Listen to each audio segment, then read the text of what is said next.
Hello friends, hope you are well. Welcome to another video in our series Finance and Investing Tidbits.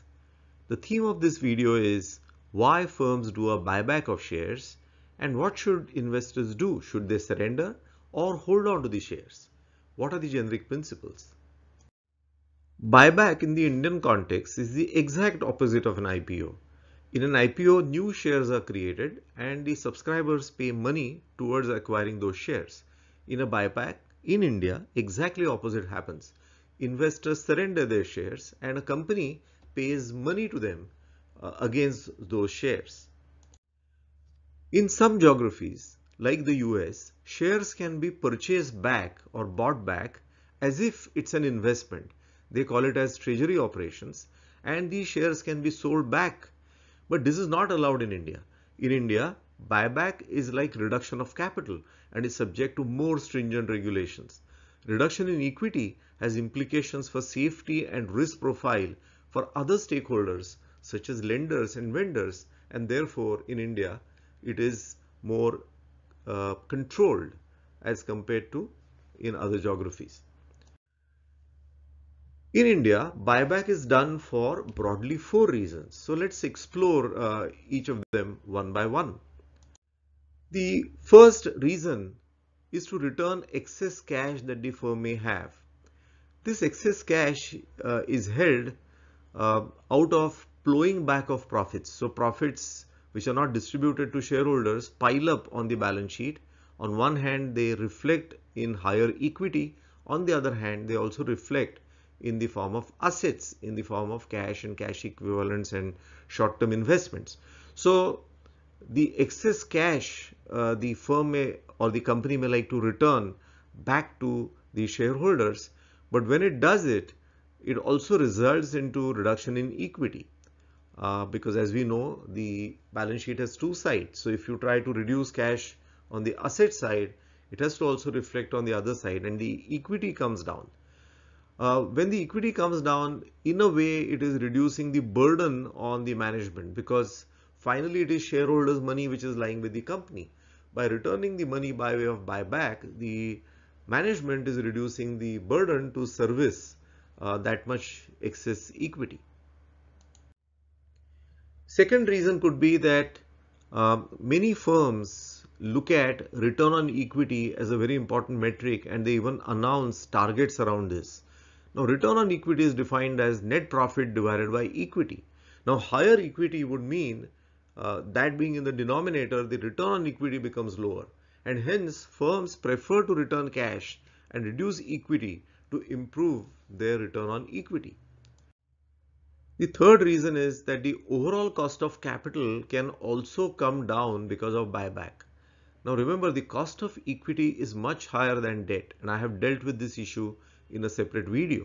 Now reduction of equity in the overall sources of funds reduces the cost because finally the overall cost of capital is simply a weighted average. Also, sometimes what companies do is that if they don't have ready cash for using in buyback, but at the same time they have less borrowings, then what they do is they deliberately increase their borrowings, take that money and use it for a buyback, with the result that the overall composition of equity and debt changes. Equity comes down, debt goes up, and that is also another reason because of which the overall cost of capital can come down. Fourth reason is that the promoters can cleverly use buyback as a way to increase their stake in the company as a percentage without really putting any money. Let me give you an example. Suppose the company had totally 10 crore shares, 6 crore shares were held by the promoters and the 4 crores were by others. Now let us say the company announces the buyback and promoters don't surrender their shares in the buyback but the others do, and let us say that the buyback offer is for 10% of the capital, which means 1 crore shares. So 1 crore shares get surrendered out of 4 crore and the price is very attractive, right? So people surrender the shares in the buyback. Now what happens is the number of shares come down from 10 crores to 9 crores, and without putting any money of their own, using the company's money for a buyback, their proportion has now increased to 66.67%. How? Because 6 crore shares continue to be held by them, but the total number of shares have come down to 9 crores. So 6 by 9 becomes 66.67%. So smartly, without putting any money, they have increased their stake from 60 to 67%. So far the buyback that we have talked about, friends, is in a scenario where the company continues to be a listed entity.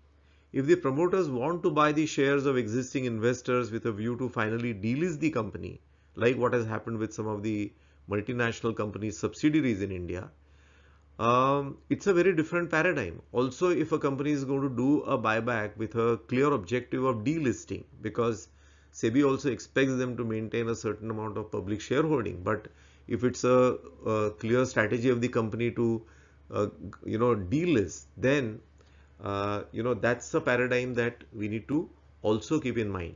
So now let's talk about what should we do as investors in both these scenarios, where the shares are going to be continued to be listed and where they are going to be delisted.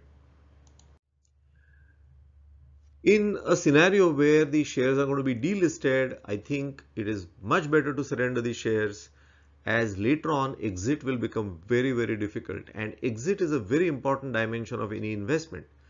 So if it's going to be delisted, don't think twice, just simply surrender. But if the shares are going to remain listed, it is better to remain invested and not surrender them, since usually buybacks create more value. One, because the profit which is going to be earned by the company, which doesn't get substantially reduced because of buyback, it may get marginally reduced because of some investments may be broken by the company, to use that money for buyback, etc. That is going to result into some fall in the total income, but that's not going to be substantial.